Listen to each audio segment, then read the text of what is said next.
로마서 13장 8절에서 10절을 중심으로 사랑은 율법의 완성이니라 라는 제목의 하나님 말씀 전하겠습니다. 기독교를 가르쳐서 사랑의 종교다 그렇게 말하는 것을 여러분들이 자주 들었을 것이고 또 우리도 그렇게 생각합니다. 여기에 대해서 달리 이견을 말할 수 있는 사람은 없을 것입니다. 요한복음 3장 16절이 성경에서 가장 중요한 말씀이고 또 모든 그리스도인들이 다 암송하고 있는 가장 많이 애용되는 그런 말씀이기도 합니다. 하나님이 세상을 이처럼 사랑하사 독생자를 주셨으니 이는 그를 믿는 자마다 멸망하지 않고 영생을 얻게 하려 하심이니라. 우리의 구원은 오직 하나님의 사랑에 있습니다. 하나님의 그 긍휼하심과 그 자비하심이 우리의 구원의 근거이십니다. 그 하나님께서 우리를 사랑하셔서 자신의 독생자인 예수 그리스도를 이 땅에 보내시고 십자가에서 죽게 하신 사랑입니다. 그 사랑을 믿는 자들에게 하나님은 멸망하지 않고 영생을 얻게 하십니다. 그런데 이 모든 것이 하나님이 하시는 일입니다. 하나님이 하셨습니다. 그러므로 우리 모든 자는 하나님의 사랑을 입은 자들인 것입니다. 요한복음 13장 34절에서도 예수님이 이렇게 말씀하셨습니다. 새 계명을 너희에게 주노니 서로 사랑하라. 내가 너희를 사랑한 것 같이 너희도 서로 사랑하라. 마지막 죽음을 앞두고 우리 주님께서 제자들에게 당부하신 말씀인 것입니다. 내가 너희를 사랑한 것 같이 너희도 서로 사랑하라. 기독교를 그래서 사랑의 종교라고 말하는 것입니다. 사랑이 기독교의 핵심적인 내용인 것입니다. 하나님의 사랑과 형제 간의 사랑이 성경에서 말하는 기독교의 정신인 것입니다. 그런데 여기서 말하는 사랑이라고 하는 그 단어는 아가페라고 하는 단어입니다. 아가페의 사랑은 하나님께서 자기 백성을 희생적으로 사랑하실 때 사용하신 단어입니다. 뿐만 아니라 우리 그리스도인들이 하나님과 그리스도를 향한 사랑을 표현할 때도 아가페의 사랑을 말합니다. 그리고 그리스도인들이 서로를 향한 사랑의 마음을 드러낼 때도, 그리고 그리스도인들이 불신자에게 환대를 표현할 때도 사랑한다고 하는 그 단어는 아가페입니다. 오늘 본문에서 말하는 사랑도 아가페의 사랑입니다. 그럼 무슨 의미일까요? 우리에게 요구하는 이웃사랑이 마음과 감정의 표현을 넘어서 하나님께서 우리에게 보여주신 자기 희생적인 사랑의 실천이 되어야 한다는 것을 말하는 것입니다. 하나님의 사랑도 아가페고, 우리가 하나님을 향해서 사랑한다고 말할 때도 아가페고, 우리가 성도들을 사랑한다고 말할 때도 아가페고, 우리가 불신자들을 사랑하고 환대하는 것도 아가페입니다. 그러니까 우리의 사랑의 근간에는 하나님의 사랑이 있습니다.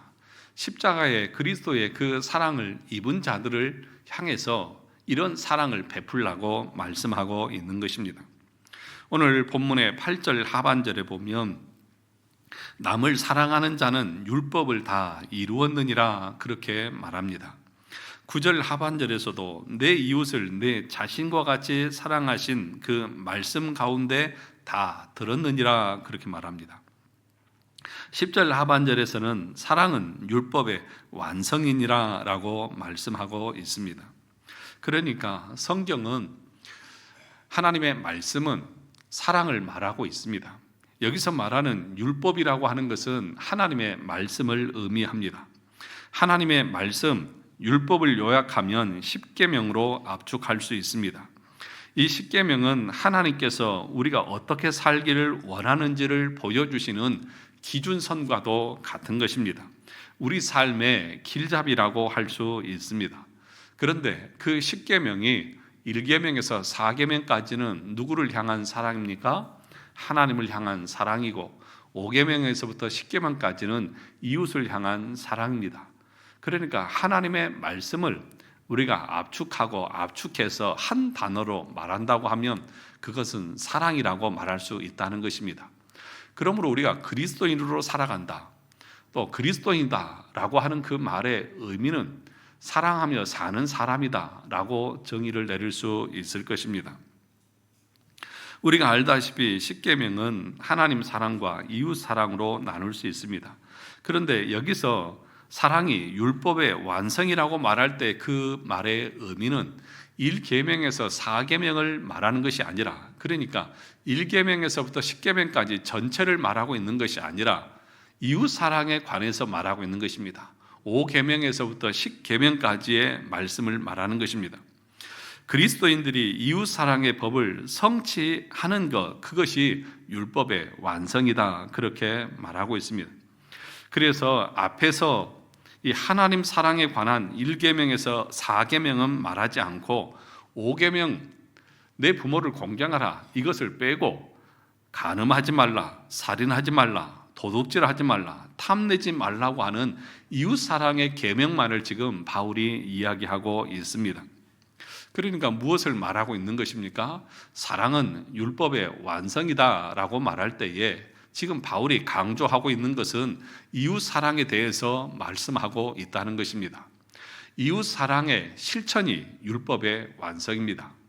더 확대해서 말하면 하나님을 사랑하는 사람들은, 우리가 하나님을 사랑한다고 하는 것을 어떻게 표현할 수 있습니까? 하나님의 사랑을 입은 자들은 이웃 사랑을 통해서 자신이 하나님의 사랑을 입은 자라고 하는 것을 드러내고 그 열매를 나타낸다는 것입니다. 그러므로 율법의 완성이다, 그렇게 말하고 있는 것입니다.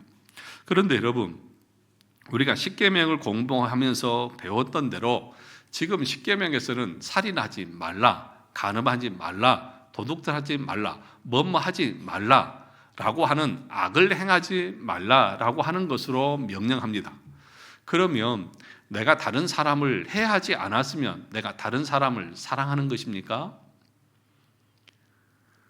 중립적인 자리에 있으면 되는 것입니까? 여기서 우리가 십계명을 통해서 배웠듯이 뭐뭐 하지 말라고 하는 것은 그 반대도 포함합니다. 무슨 얘기냐면 적극적으로 그 사람의 유익을 위하고 그 사람을 돕고 그 사람을 적극적으로 사랑하라고 하는 말이 거기에 포함되어져 있는 것입니다. 그러므로 내가 누구를 미워하지 않고 누구를 사랑하지, 해를 끼치지 않는 것으로 내가 타인을 사랑했다고 하는 것을 다 했다고 그렇게 생각하면 안 되는 것입니다. 분명하게 성경 우리에게 말합니다. 살인하지 않는 것 당연하죠. 그런데 더 나아가서 그 사람의 생명을 유지하고 보호하는 일에 네 힘과 네 에너지를 쓰라고 말하는 것입니다. 다른 사람을 지키고 보호하는 일에 적극적으로 나서라. 그것이 이 계명의 의도라는 것입니다. 반대로 적극적으로 상대방의 유익을 구하는 것을 의미하는 것이라는 것입니다. 상대방의 유익을 구하는 사람이 어떻게 상대방에게 악을 행할 수 있겠습니까? 그러므로 단순히 내가 당신에게 언제 이런 악을 행했느냐라고 말하기 전에 다른 사람의 유익을 위해서 내가 무엇을 행했는지를 우리는 더 적극적으로 생각해 보아야 하는 것입니다. 우리에게 중립적인 자리는 존재하지 않습니다. 나는 나는 누구에게 관심도 없고 또 누군가가 나에게 관심 갖는 것도 나는 싫어. 그래서 나는 나 혼자 있을 거야. 그러니까 나에게 뭘 말도 하지 말고 또 나에게 뭘 기대도 하지 마. 이것은 우리에게 존재하지 않는다는 것입니다. 단순히 나는 하지 않았으니까 죄가 없다라고 말하면 안 된다는 것입니다. 칼빈은 기독교 강요에서 이렇게 말했습니다. 하나님의 편에 서지 않는 사람은 마귀의 편에 서 있는 사람이다. 하나님을 위해서 살지 않는 사람은 마귀를 위해서 사는 사람이다. 이것을 사랑에 적용시켜 보면 내가 적극적으로 다른 사람을 섬기고 다른 사람을 위하지 않는 사람은 다른 사람을 회하고 있는 것과도 같고 계명을 깨트리고 있고 어기는 사람과도 같다는 것입니다. 그러므로 저와 여러분들이 교회로 모여서 지체로 모여 있다고 하면 그 지체가 자기 자신을 위해서 일하는 지체가 있습니까? 다른 지체를 위해서 일하지 않습니까? 그것이 사랑 아니겠습니까? 저와 여러분들이 관계를 맺고 있는 모든 사람을 위해서 우리 모두가 적극적으로 그 사람의 유익을 도모하고 그 사람의 생명을 보호하고 그 사람의 인격을 지켜주고 그 사람을 더욱더 빛나게 해줘야 할 책임과 의무가 우리 가운데 다 주어져 있는 것입니다. 그런데 그 사람의 그 유익을 위해서 우리가 아무것도 행하지 않고 있으면서 내가 당신에게 무슨 해를 끼쳤느냐, 그것만으로도 나는 당신에게 잘못한 거 없다, 그렇게 말해서는 안 된다는 것입니다. 여러분, 무관심하십니까? 사랑의 반대말은 무관심이라고 말합니다. 사랑하지 않는 사람은 무관심합니다. 네가 죽든지 살든지 상관하지 않습니다. 그러나 사랑하는 사람은 적극적으로 그 사람에게 권면도 할 것이고 그 사람을 돌보기도 할 것이고 그 사람이 기뻐하는 일을 내가 찾아서 행하려고 하는 그런 마음도 가질 것입니다. 고린도전서 13장을 가리켜서 사랑장이라고 말합니다. 거듭난 그리스도인의 사랑을 말하는 것입니다. 거듭난 자들만 이런 사랑을 할 수 있습니다. 이것이 참된 사랑인 것입니다. 고린도전서 13장 4절에서 7절에 보면 이렇게 말합니다. 사랑은 오래 참고 사랑은 온유하며 시기하지 아니하며 사랑은 자랑하지 아니하며 교만하지 아니하며 무례히 행하지 아니하며 자기의 유익을 구하지 아니하며 성내지 아니하며 악한 것을 생각하지 아니하며 불의를 기뻐하지 아니하며 진리와 함께 기뻐하고 모든 것을 참으며 모든 것을 믿으며 모든 것을 바라며 모든 것을 견디느니라.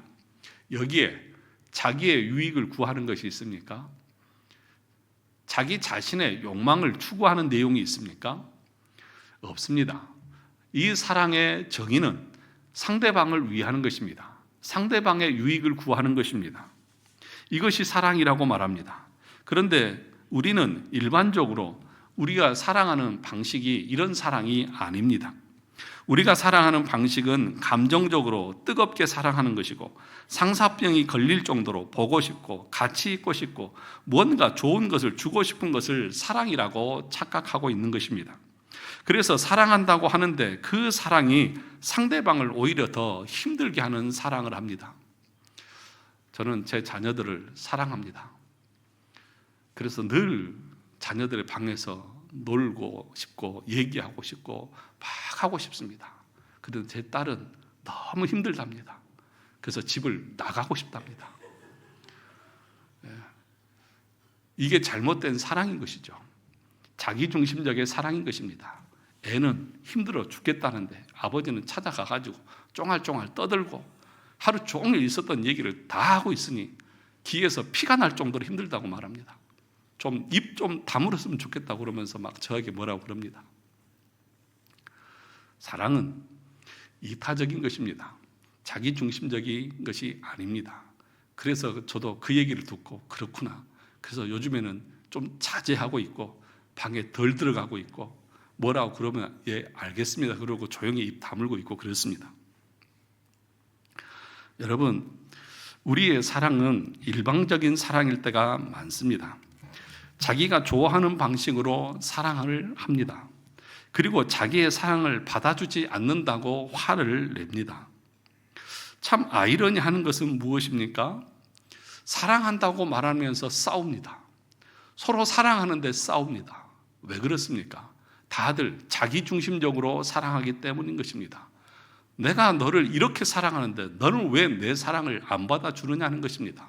상대방에 대한 배려가 없습니다. 상대방에 대한 존중이 없습니다. 자기 감정, 자기 마음, 그것이 중요한 것이지 그것을 상대방이 어떻게 받는지에 대한 이해는 없는 것입니다. 그것이 타락한 인간의 사랑의 모습이지만 그러나 거듭난 심령의 사랑은 어떻습니까? 교만하지 않습니다. 자기의 유익을 구하지 않습니다. 무례히 행하지 않습니다. 자기 자랑에 빠져서 자기 이야기만 하지 않습니다. 다 다른 사람을 배려하고 다른 사람의 입장에서 생각을 하는 것입니다. 그런데 여러분, 이런 사랑은 일반적인 사람들에게 있어서는 불가능합니다. 타락한 우리 인간의 죄인된 사랑은 한결같이 자기중심적인 사랑이기 때문인 것입니다. 죄가 무엇이냐고 말할 때 죄는 극단적 자기애다, 그렇게 설명했습니다. 죄가 뭐라고요? 극단적 자기애예요. 죄라고 하는 것은 내가 행위적으로 살인하고 간음하는 그것 이전에 극단적인 자기 사랑이 있습니다. 타락한 인간의 본성은 극단적으로 자기만 사랑합니다. 자기중심적입니다. 이기적입니다. 자기 유익만 위합니다. 상대방의 유익을 구하지 않습니다. 상대방의 입장을 배려하지 않습니다. 그래서 다른 사람들을 이용하고 다른 사람들을 속여서 자기의 유익을 구하려고 하는 것이 타락한 인간의 본성인 것입니다. 사랑하는 성도 여러분, 왜 싸웁니까? 다들 자기 유익을 구하기 때문에 싸우는 것 아닙니까? 자기 감정, 자기 주장, 자기 생각을 주장하니까 싸우는 것 아닙니까? 상대방의 유익을 구하고 상대방의 말과 감정에 귀를 기울여주고 들어준다고 하면 싸움은 일어나지 않을 것입니다. 여러분, 교회도 마찬가지입니다. 교회가 왜 소란스럽고 분란이 일어납니까? 교회야말로 사랑으로 충만해야 하는 곳 아니겠습니까? 사랑의 종교라고 말하고 우리에게 사랑을 베풀어 주신 그리스도를 믿음으로 구주로 받고 살아가는 사람들이 왜 사랑이 없다고 말하고 있고 왜 서로 이기적으로 싸우고 다투고 교회가 그렇게 혼란스럽고 분란들이 많습니까? 왜 이런 현상들이 나타나느냐 하면 교회 안에 거듭난 신자가 그만큼 적기 때문인 것입니다. 육신적인 사랑, 세상적인 사랑을 하고 있기 때문인 것입니다. 거듭난 사람이 적으면 적을수록 그 교회는 분란이 많을 것입니다. 그 교회는 싸움이 계속 일어날 것입니다. 그러나 그리스도의 십자가의 은혜를 정말 알고 믿고 거듭난 심령이 그 교회에 많다고 하면 싸움은 점점 줄어들 것입니다. 왜요? 나 중심이 아니라 다른 사람 중심이고 나의 주장이 아니라 다른 사람의 생각에 귀를 기울여주는 이타적인 사랑을 하기 때문일 것이고 교만하지 않고 무례히 행하지 않고 자기 유익을 구하지 않기에 그곳에는 싸움이 일어날 수가 없는 것입니다. 여러분, 이것을 단순하게 사람의 감정이나 또는 방식으로 여러분 생각하시면 안 됩니다. 왜 싸워요? 왜 시기가 일어나고 미움이 일어나고 질투가 일어나고 분란이 일어나요? 거듭난 신자가 그만큼 적기 때문인 것입니다. 그것이 성경에서 가르쳐주는 진리인 것입니다. 거듭난 심령은 중생하고 칭의된 심령은 부패 가운데서도 자기중심적인 사랑이 아니라 이타적인 사랑을 행하려고 노력하고 그렇게 살아갑니다. 완전하지는 않지만 그런 희생적인 사랑을 베풀면서 살아갑니다. 타인이 즐거워하고 행복해하는 것을 보면서 자신이 더 행복해하는 것입니다. 이것이 하나님이 우리에게 베푸신 사랑인 것입니다. 스바냐 3장 17절에 보면 너의 하나님 여호와가 너희 가운데 계시니 그는 구원을 베푸실 전능자이시라. 그가 너로 말미암아 기쁨을 이기지 못하시며 너를 잠잠히 사랑하시며 너로 말미암아 즐거이 부르며 기뻐하시리라 하리라. 하나님이 자신의 택한 백성들을 이렇게 사랑하신답니다. 부모가 갓난아기 옹알이 하는 걸 보면서 그 즐겁고 기쁘고 예뻐서 어쩔 줄 몰라 하시는 그 모습이 하나님의 모습이라는 것입니다. 그런데 여러분, 스바냐 3장을 한번 읽어보시면 이스라엘 백성들은 하나님을 떠나고 배역하고 폐역하고 그 교훈을 쫓지 않는 멸망받아 마땅한 존재들입니다. 하나님을 대적한 존재들입니다. 그런데 하나님께서 그 택한 자들을 구원하셔서 그 망하고 그들에게 찾을 수 있는 것은 죄밖에 없고 그들이 받아야 할 것은 하나님의 진노밖에 없는 그 자녀들을 하나님이 구원하셔서 그 자녀들이 그 구원의 은총을 누리는 것을 보면서 하나님이 기뻐하고 즐거워하고 그 기쁨을 이기지 못하여 하시는 것이 하나님의 마음이고 하나님의 사랑인 것입니다. 하나님이 우리를 볼 때에 예쁜 구석이 있고 잘난 구석이 있고 사랑을 받을 만한 그런 행위를 해서가 아닙니다. 허물과 죄로 죽었던 저희들이고, 로마서 5장 8절에 보면 죄인 되었을 때에 하나님께서 우리를 향한 자기의 사랑을 확증해 보여주셨다고 말씀하고 있습니다. 사랑할 만한 조건이 있어서가 아닙니다. 그냥 하나님께서 우리를 사랑하셔서 구원하여 주시고, 그 구원받은 그 은혜를 누리는 우리를 바라보면서 그만큼 기뻐하고 즐거워하는 것입니다. 여러분, 그 사랑을 우리도 하는 것입니다. 그 사람이 내 사랑을 받든지 안 받든지, 그 사람이 내 사랑을 받을 만한 자격이 있든지 없든지, 나는 그냥 사랑하는 것입니다. 사랑을 베푸는 것입니다. 그리고 그 베푼 사랑을 받고 그 사람이 즐거워하는 것을 보면서 나는 더 기쁘고 더 행복한 것입니다. 그것이 우리 주님께서 우리에게 요구하시는 사랑인 것입니다. 사랑하는 성도 여러분, 여러분은 여러분의 섬김과 헌신, 희생과 사랑을 통해서 다른 사람이 즐거워하고 행복해하는 모습 속에서 참된 기쁨과 즐거움을 또 행복을 느끼십니까?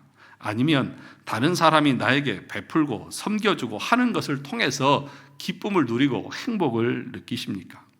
상대방이 나를 인정 안 해주고 나를 덜 섬겨주면 기분이 나쁘십니까?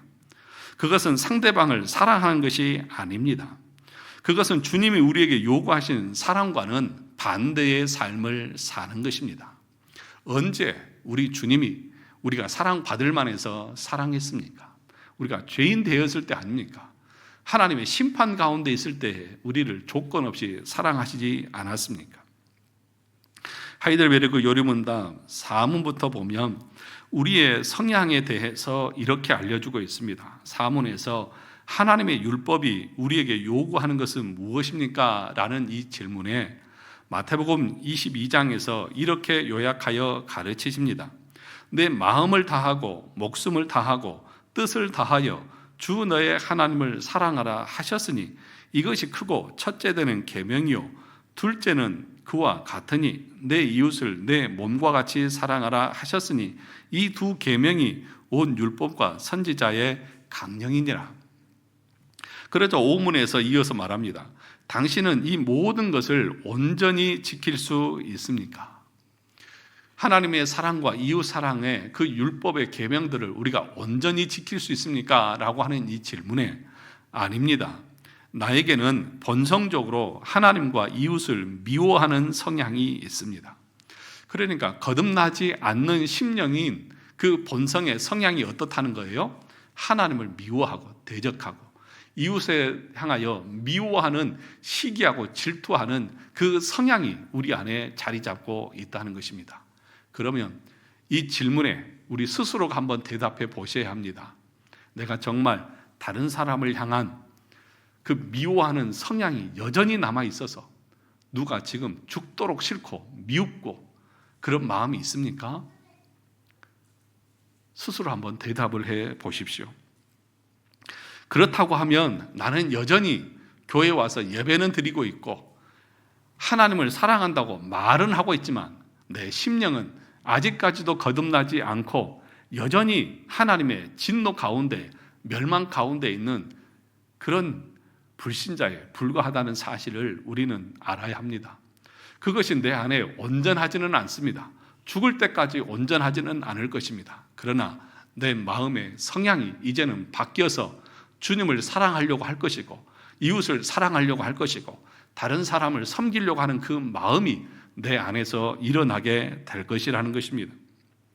그러면 어떻게 해야 가능하냐라고 질문합니다. 8문에 가서 보면 그렇다면 우리는 그토록 부패하여 선은 조금도 행할 수 없으며 온갖 악만 행하는 성향을 지니고 있습니까? 라고 질문할 때 그렇습니다.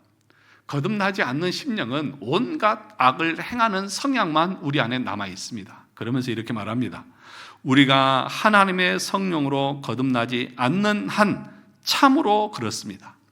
하나님의 성령으로 거듭나지 않는 한 우리의 마음은 하나님과 이웃을 향하여서 악을 행하는 악한 마음들을 가지고 살아가고 있다는 거예요. 이 말씀이 성경의 가르침이고 하나님의 말씀입니다. 그러므로 내가 내 마음이 여전히 누군가를 미워하고 볼 때마다 꼴 보기 싫고 목소리도 듣기 싫고 밥 먹는 쩝쩝거리는 소리도 듣기 싫고 그런 마음들이 여전히 내 마음에 남아 있어서 불편하고 그리고 화가 나고 그런 상태에 있다고 하면 여러분 회개하셔야 합니다. 정말 하나님 앞에서 회개하셔야 합니다. 하나님, 내 심령이 다시 새로워져서 정말 하나님을 사랑하고 이웃을 사랑하는 그 마음이 더욱더 커져가게 해 주십시오. 물론 처음 시작할 때는 그 마음이 크지 않습니다. 그러나 여러분, 우리가 신앙생활을 10년 한 것도 아니고 20년 한 것도 아니고 50년이 넘어가고 하나님의 말씀을 한두 번 들은 것도 아니고 수십 번, 수백 번을 들었는데도 내 심령이 변하지 않고 여전히 어둡고 여전히 내 마음이 돌같이 단단하게 굳어있고 내 얼굴이 철면빛같이 하나님의 말씀을 대적하고 있다고 하면 그의 영혼은 정말 위험한 상태에 있다는 사실들을 우리가 알아야 합니다. 분명하게 성경은 말합니다. 성령께서 우리의 완악한 심령을 뒤집어서 거듭나게 해서 자신의 죄인됨을 보게 하고 그래서 나보다도 네가 더 낫다, 내가 더 부족하다, 그러니 내가 누구에게 손가락질하고 누구를 책망할 수 있겠느냐, 미안하다 라고 하면서 다른 사람을 인정하고 다른 사람을 세워주면서 서로의 유익을 위해서 행하는 것입니다. 거듭난 신자의 성도의 교제가 무엇이라고 했습니까? 성도의 교제라고 하는 것은 하나님이 주신 그 구원의 은혜를 받음으로 그 하나님이 주신 은사를 가지고 기쁨으로 자발적으로 다른 지체들을 섬기는 의무가 주어졌다고 말하지 않습니까? 그것이 사랑으로 표현되어지는 것 아닙니까? 나에게 정말 구원의 은총이 임했고 하나님의 사랑이 내가 덧입었다고 하면 그 사랑은 나를 완전히 뒤집어 놓았을 것이고 그 사랑으로 우리는 다른 지체들을 사랑하고 이웃을 사랑하는 그 삶을 살게 되어져 있다는 것입니다. 그것을 기쁨으로 하는 것입니다. 자발적으로 하는 것입니다. 그것이 은혜이고 그것이 하나님이 우리를 이끌어 가시는 구원의 방식인 것입니다. 그래서 칼빈은 기독교 강요를 말하면서 은혜 위에 은혜로다라고 하는 그 말의 의미는 우리를 구원하실 때도 은혜고 우리가 하나님을 향해서 선하게 살아가게 하시는 것도 은혜고 그리고 선한 성향을 가지고 다른 사람을 사랑하게 되어지는 것도 하나님의 은혜로 되어지는 것이다. 그러므로 은혜 위에 은혜다. 그런데 하나님께서는 그렇게 행한 우리를 내가 하나님의 은혜로 행한 것이지만 내가 한 것처럼 하나님이 우리에게 복을 주시고 하나님이 우리를 칭찬하시고 우리를 격려하시면서 그 보상은 아니고 보답도 아니지만 하나님이 그 믿음대로 산 것에 대한 복으로 우리에게 또 다른 은혜를 베푸신다라고 그렇게 말하는 것입니다. 사랑하는 성도 여러분, 우리가 참으로 거듭난 심령이라고 하면 그리스도인으로서 가장 첫 번째 특징이 무엇이냐? 서로를 사랑하는 것입니다. 하나님의 사랑이 넘쳐서 이웃 사랑으로까지 흘러나가는 것입니다. 그것이 우리 그리스도인들이 이 땅에서 살아가야 할 삶의 모습이라는 것입니다. 그래서 로마서는 앞에서는 서로 사랑하라고 하는 말을 하지 않습니다. 여러분 1장에서부터 여러분 11장까지 우리를 향해서 서로 사랑하라는 말을 하지 않습니다. 그러면 12장부터는 뭡니까? 거듭난 신자들에게 주는 말씀입니다. 그렇죠? 우리가 다 배웠죠? 1장부터 11장까지는 우리가 어떻게 구원에 이르는지에 대한 교리적인 설명을 했다고 하면 그러면 그런 과정을 통해서 거듭난 신자들은 이제 12장에서부터 뭐라고 말했습니까? 너희 몸을 산 제사로 하나님 앞에 드리라 라고 말하면서 그때부터 우리가 하나님 앞에서 어떻게 살아가야 되는지에 대해서 말합니다. 그리고 13장에 와서 서로 사랑하라고 말합니다. 왜 그러면 그 앞에서는 그런 사랑하라는 말을 하지 않았을까요? 사랑할 수 없으니까요. 아무리 사랑하라고 해도 사랑할 능력이 없는데 사랑이 무엇인지를 모르는데 어떻게 사랑을 합니까? 그러니 입만 아픈 것이죠. 그러나 참으로 거듭난 신자들은 사랑하며 살아야 합니다. 그 사랑을 어떻게 사랑해야 하는지를 지금 바울은 우리에게 가르치고 있는 것입니다. 복음을 모르는 사람에게는 사랑이 단지 감정적인 것에 불과할 것입니다. 그러나 거듭난 심령에게 사랑이라고 하는 것은 예수 그리스도께서 우리에게 보여주신 십자가의 사랑입니다. 그래서 요한복음 13장 34절에서 예수님이 제자들에게 새 계명을 너희에게 주노니라고 말합니다. 새 계명을 준다고 하는 말이 무슨 의미일까요? 거듭나지 않는 심령들은 그 사랑의 말씀이 무엇을 의미하는지 모릅니다. 그러나 거듭났기에 너희들은 그 사랑의 의미가 무엇인지를 아는 새로운 하나님의 말씀을 깨닫게 되어지는 은혜를 누리는 것을 말하는 것입니다. 이제 너희는 사랑할 힘을 가졌다는 것입니다. 거듭난 사람들만 사랑할 힘이 있습니다. 거듭나지 않는 사람들은 사랑할 수 없습니다. 이기적인 사랑은 하겠죠. 자기중심적인 사랑을 하겠죠. 그것을 사랑이라고 말하면서 좌충우돌을 하면서 서로 싸우고 다투면서 분란을 일으키겠죠. 그러나 참된 사랑을 하는 사람들은 그 분란을 잠재우고 그 영혼을 세우고 그 영혼을 구원하고 그 영혼이 감격하게 하는 그 사랑을 행하는 것입니다. 그래서 바울이 이 사랑을 어떻게 표현합니까? 우리 13장 8절을 다시 한번 보시죠. 피차 뭐라고요? 사랑의 빛 외에는 아무에게든지 아무 빛도 지지 말라. 여러분 이 말을 하니까 어떤 사람들은 야 로마서 13장 8절 보니까 아무 빛도 지지 말라고 했잖아. 나한테 돈 빌리려고 하지 마. 은행에서도 돈 빌리려고 하지 마. 이런 얘기가 아닙니다.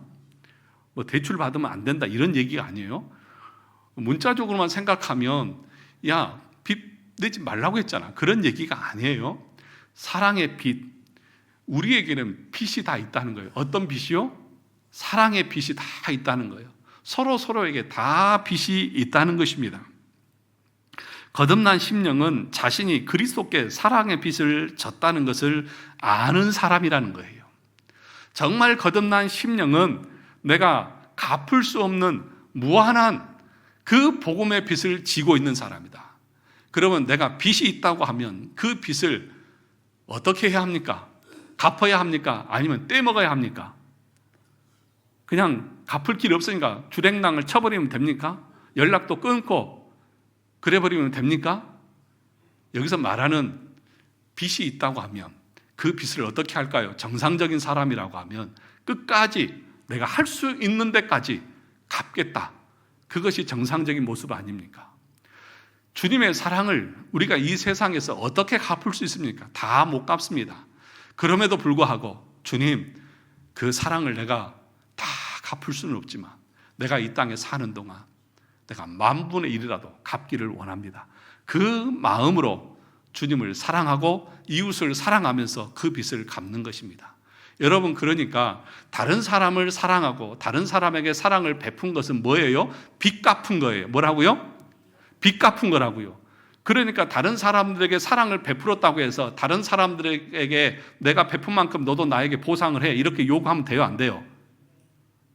대답 안 하는 거 보니까 마음이 그렇게 썩 내키지 않는 모양인데 빚이라고 하는 것은 그거 아닙니까?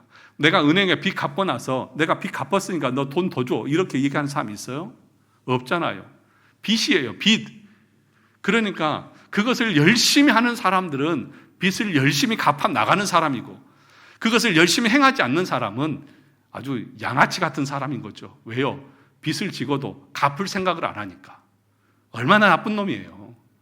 자기 급할 때는 돈 빌려달라고 해놓고 그거 해결하고 나니까 다른 사람의 돈을 가지고 말이야 먹고 마시고 해놓고 그 빚을 안 갚으려 하는 사람들이 나쁜 놈들이지. 여러분들이 정말 그리스도의 사랑의 빚을 졌다고 하면 십자가의 그 빚을 여러분들이 받았다고 하면 그 빚을 끝까지 갚으려고 하는 것이 거듭난 신자의 마음이라는 것입니다.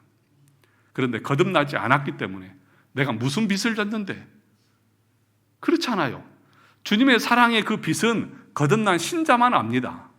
그런데 거듭나지 않았으니까 빚을 지지 않았다고 생각하고 갚으려고 생각하지 않습니다. 그러니까 다른 사람에 대해서 사랑을 행하려고 하지 않는 거예요. 뭔가 나누고 베풀려고 하지 않는 거예요. 다른 사람의 유익을 구하려고 하지 않는 거예요. 다 자기중심적이고 자기만 위하는 거예요. 왜 그래요? 거듭나지 않아서요. 그래서 빚을 지고 있는 것을 모르는 거예요. 그것이 멸망받을 신자의 모습인 것입니다. 그것이 지금 성경에서 말하고 있는 말씀인 것입니다. 우리가 받은 사랑은 말로 할 수 없고 우리의 모든 것을 다 해도 갚을 수 없는 사랑인 것입니다. 어떤 것으로 보상을 해도 다 갚을 수 없습니다. 그것을 마태복음 18장에서 1만 달란트 빚진 자의 이야기로 우리에게 교훈하고 있습니다. 마태복음 18장 24절 25절에 보면 결산할 때에 1만 달란트 빚진 자 하나를 데려오매 갚을 것이 없는지라 주인이 명하여 그 몸과 아내와 자식들과 모든 소유를 다 팔아 갚게 하라 하니 이것이 우리가 받은 빚의 크기입니다. 1만 달란트 빚진 자가 우리입니다. 그 1만 달란트는 내 재산을 다 팔고 내 몸을 팔고 아내를 팔고 자식을 다 팔아도 이 땅에 내가 소유하고 있는 모든 것을 다 팔아도 내 목숨을 바쳐도 갚을 수 없는 빚입니다. 그것이 우리가 지고 있는 빚의 크기인 것입니다. 그런데 우리 주님께서 그 모든 빚을 다 갚아 주셨습니다. 이 은혜를 아는 사람들은, 이 빚의 크기를 아는 사람들은 끝까지 무한대로 그 사랑을 베풀면서 살려고 합니다. 그 사랑을 베풀었다고 해서 그것에 대한 대가도 요구하지 않습니다. 왜요? 마땅히 갚아야 할 빚을 갚았기 때문에 그런 것입니다. 그래서 종들에게 뭐라고 말합니까? 종이 뭐라고 말합니까? 종이 자기 행한 것을 다 하고 나서 나는 무익한 종입니다. 마땅히 행할 것을 행한 것 뿐입니다. 라고 종이 말하지 않습니까? 그것이 우리의 마음의 태도고 자세인 것입니다. 우리가 얼마나 많은 것을 해서 내가 무엇을 해서 우리 주님이 십자가에서 흘려주신 그 피의 공로로 내가 그 저주와 심판에서 건진받은 그 사랑의 빚을 내가 어떻게 갚을 수 있습니까? 갚을 수 없잖아요. 갚을 수 없습니다. 그러면 갚을 수 없으니까 에라 모르겠다 그렇게 삽니까? 아닙니다. 갚을 수 없지만 내가 할 수 있는 만큼 최선을 다해서 갚겠습니다 하면서 갚아 나가는 것입니다. 사랑하는 성도 여러분, 우리에게 우리 주님이 요구하시는 사랑은 무한 책임을 말하는 것입니다. 뿐만 아니라 신자들은 원수를 사랑하라고까지 명령을 받고 있습니다. 로마서 12장 20절 앞에 말씀을 보면 내 원수가 줄이거든 먹이고 목마르거든 마시게 하라. 그리함으로 내가 숯불을 그 머리에 쌓아 놓으리라. 악에게 지지 말고 선으로 악을 이기라. 우리 하나님은 우리에게 이 사랑의 무한대를 말씀하고 있는 것입니다. 우리의 사랑의 대상은 믿는 자들만을 말하지 않습니다. 1차적으로는 그리스도인들이지만 그러나 거기에 머물러서는 안 되고 믿지 않는 자들이라 할지라도 환대하고 보편적인 그런 사랑을 베풀어야 한다고 말씀하고 있습니다. 주님이 우리에게 베푼 사랑은 우리가 받을 만한 존재여서가 아니었다고 말씀을 드렸습니다. 만약에 그런 존재만 사랑하셨다면 우리 중에 주님의 사랑을 받을 만한 사람은 한 사람도 존재하지 않을 것입니다. 요한복음 13장 35절에 보면 너희가 서로 사랑하면 이로써 모든 사람이 너희가 내 제자인 줄 알리라라고 말씀하셨습니다. 세상은 우리가 사랑하는 것을 통해서 믿음의 사람인지를 분별하고 주님도 그렇게 그것을 가지고 우리를 분별하는 것입니다. 누가복음 7장 47절에 보면 이러므로 내가 너에게 말하노니 그의 많은 죄가 사하여 졌도다. 이는 그의 사랑함이 많음이라. 사함을 받은 일이 적은 자는 적게 사랑하느니라. 정말 많이 사랑하는 사람, 사랑을 많이 베푸는 사람은 왜 그렇게 베푼다고 말합니까? 사함을 받은 것이 많다. 하나님의 사랑을 깊이 알면 알수록 우리는 더 뜨겁게 서로를 사랑하게 됩니다. 그러나 하나님의 사랑의 깊이가 없고 그 사랑을 피상적으로 이해하는 사람들은 그가 하는 사랑도 피상적으로 행합니다. 형식만 내고 흉내만 냅니다. 마음은 가지 않습니다. 그러나 정말 하나님의 사랑을 아는 사람은, 그 깊이를 아는 사람들은 내 마음을 다해서 상대방을 사랑하고 또 서로를 섬기면서 나가는 것입니다. 누가복음 7장에 보면 예수님께서 그 말을 하게 된 이유에 대해서 말합니다. 어떤 바리새인이 예수님을 불러서 식사 대접을 합니다. 그런데 그 사람은 발 씻을 물도 주지 않습니다. 그런데 한 여인은 향유 옥합을 깨트려서 예수님의 발에 붓고 머리로 그 머리털로 예수님의 발을 씻습니다. 그것을 가리켜서 예수님께서 비유로 말씀하셨습니다. 이 여인이 왜 이렇게 하는 것입니까? 라고 말할 때 이 여인은 사함 받은 것이 많기에 많이 사랑하는 것이고, 너는 사함 받은 것이 없기에 적게 사랑하는 것이다. 여러분의 사랑의 크기가 주님을 사랑하는 사랑의 크기인 것이고, 여러분의 믿음의 깊이인 것입니다. 그것을 성경은 분명하게 가르칩니다. 그러니까 여러분, 우리가 행위로 구원받는 것은 아니지만 여러분의 행위를 보면, 여러분의 헌신의 정도를 보면 여러분이 어느 정도의 믿음을 가지고 있는지를 보여주고 있는 것이고, 그것이 여러분들의 믿음의 열매인 것입니다. 그래서 여러분, 제가 분명하게 얘기했죠. 여러분들이 말하는 것, 여러분들이 행하는 것을 보면 여러분들의 믿음의 깊이를 제가 알 수 있을까요? 없을까요? 관심법으로 다 할까요? 하나님의 말씀에 근거해서요. 이런 하나님의 말씀을 우리 삶에 적용해 보면 이 사람이 왜 이렇게 행동하고 왜 이렇게 말하는지를 다 알아요. 다 보여요. 그래서 저 사람은 진짜 믿음이 이렇게 얇구나. 아직도 구원의 은혜를 모르는 사람이구나. 그래서 목사는 마음이 아프고 답답하고 때로는 눈물이 나는 것이죠. 왜요? 정말 하나님의 크신 사랑을 알고 그 사랑으로 서로를 사랑하고 섬기면서 봉사하면서 살아가야 되는데, 그것이 신자의 참된 행복인데 그 행복을 모르고 살아가고 있으니 얼마나 마음이 아프고 답답합니까? 어거스틴은 이런 말을 했습니다. 사랑하라, 그리고 내 마음대로 행하라. 사랑하라, 그리고 내 마음대로 행하라. 여러분, 주님을 사랑하고 이웃을 사랑하십시오. 그리고 여러분 하고 싶은 대로 다 하십시오. 이 말의 의미가 무엇인 줄 아십니까? 내가 누군가를 사랑하면 내가 하고 싶은 대로 다 해도 된다는 것입니까? 그런 말이 아니라, 사랑이라고 하는 정의는 내가 하고 싶은 대로 하는 것이 아니라 정말 그 사람을 사랑한다고 하면 그 사람이 원하는 것, 그 사람이 기뻐하는 것, 그 사람이 유익한 것들, 그것들을 행할 거 아니냐, 그 얘기를 하고 있는 것입니다. 그래서 정말 사랑한다고 하면 자기 마음대로 행하는 것이 아니라 그 사람 중심으로 그 사람이 기뻐하는 것을 그 사람의 유익을 위해서 행할 것이라는 것입니다. 정말 여러분들이 주님을 사랑하십니까? 우리가 말로 하나님을 사랑한다고 얼마나 수백 번, 골백 번 고백합니까? 그러면 그 주님께서 그 사랑의 계명으로 우리에게 주신 10계명을 철저하게 지키려고 할 것 아닙니까? 그 말씀대로 순종하려고 할 것 아닙니까? 왜요? 나를 사랑하시는, 내가 사랑하는 그 주님이 이것을 기뻐하니까. 정말 사랑한다고 하면 그 주님이 사랑하는 일을 우리가 할 거 아닙니까? 그런데 그것을 하지 않는 이유는, 말로는 사랑한다고 하지만 마음으로는, 심정적으로는 내가 주님을 사랑하지 않기 때문에 그런 것 아닙니까? 주님은 우리 마음 중심을 보십니다.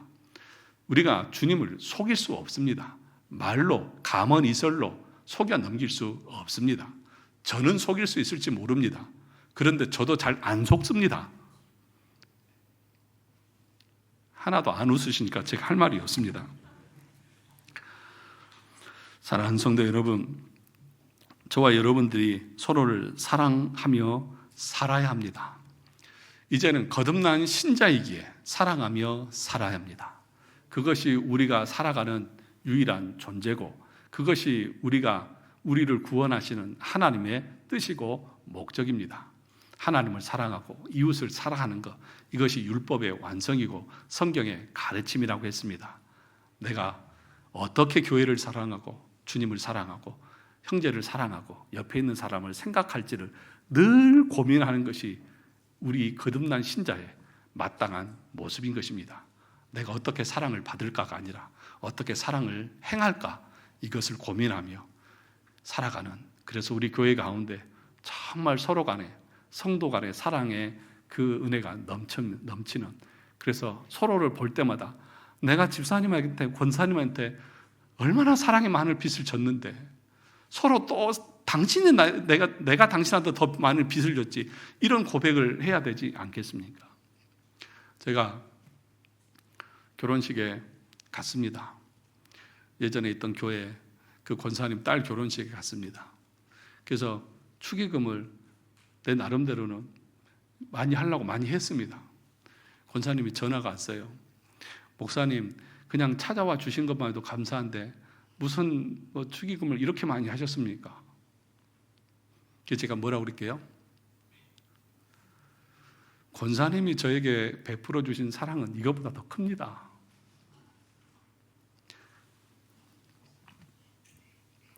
그렇게 대답을 했어요. 그랬더니 그 권사님이 또 뭐라고 그러냐면, 목사님도 똑같은 말을 하시네. 다른 목사님도 그렇게 얘기했다는 거예요. 그러니 여러분, 그것이 우리가 사랑의 빚을 지고 있는 모습 아닙니까? 서로를 향해서 더 많이, 더 크게, 더 잘해주고 싶은 마음. 받고 나서 뭘 이렇게 많이 하셨습니까? 라고 말하면, 아니요, 내가 받은 사랑이 더 큽니다. 내가 그 사랑의 빚을 지고 살아갑니다. 이런 고백들이 성도들 서로 간에 나누어지고 그 입으로 계속 전해지는 것이 성경대로 거듭난 신자의 삶의 모습 아니겠습니까? 저와 여러분들에게 이런 사랑의 빚을 지고 있다는 의식을 가지고 날마다 빚 갚는 우리 신자들, 우리 성도들이 다 되시기를 주님의 이름으로 축원합니다.